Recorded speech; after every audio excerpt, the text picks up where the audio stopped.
Assalamualaikum warahmatullahi wabarakatuh. Good afternoon everybody. My name is Namira Wahyuprinanda and today I would like to discuss about 7 major principles of Islamic banking and finance. To start with, I will explain a little understanding about Islam. So, Islam has set values and goals that meet all the economic and social requirements of the human life.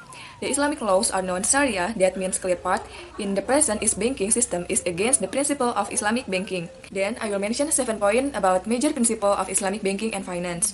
After that, I will explain some of these points. 1. Profit and loss sharing. It is the one of the best principle of Islamic finance where the partner will share their profit and loss according to the part they played in the business. There will be no guarantee on the rate of the returns that the Muslim will play the part of a partner and not a creditor. 2. Shared risks. In the economic transaction, the risk sharing is promoted by the Islamic banking, when 2 or more parties will share the risk following the principle of Islamic banking. The burden of the risks will be divided and reduced in the parties, so it will improve the economic activity of the state. 3. Riba. It can be regarded as the prohibition of interest. 1. The wealth will get returned without any risk or effort. 2. Regardless of the outcome of economic activity, the person who gets the loans has to return the money and riba to the leader. And 3. The principle of Islamic banking. Taking advantage of the issues that others are facing is unjust. 4. Gharar. According to the Islamic finance principle, Muslims are not allowed to participate in the ambiguous and uncertain transaction. According to Islamic rules, both parties should have a proper control over the business, as well as the complete information should be shared with both parties so that the profit and loss will be equally shared. 5. Gambling.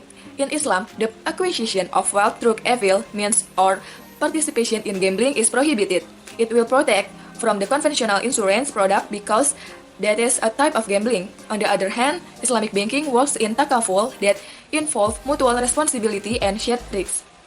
6. No investment in prohibited industries. The industries that are harmful to society or have a threat to the social responsibilities are prohibited in Islam. They include pornography, prostitution, alcohol, pork, and drug.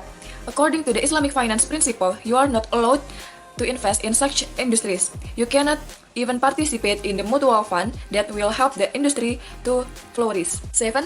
Zakat. There is a property tax included in the rules of Islam that is known as zakat, which allows the balanced distribution of wealth. According to the Islamic banking principle, the fair amount of zakat is deducted from the accounts of Muslims in the holy month of Ramadan. Islamic bank promote the social responsibility and distribute the amount among the needy. Finally, I will summarize my presentation. So, in conclusion, we can say that the principle of Islamic finance guide us to invest in an industry that will help us to achieve the financial and social objectives that have been determined by Islam. The Islamic finance principle have been designed to make an economy successful, so it is a way of saving our money from being invested in a wrong path. I will be glad to answer any question that you may have at the end. This is the end of my presentation. Thank you for watching and wassalamualaikum warahmatullahi wabarakatuh. Goodbye.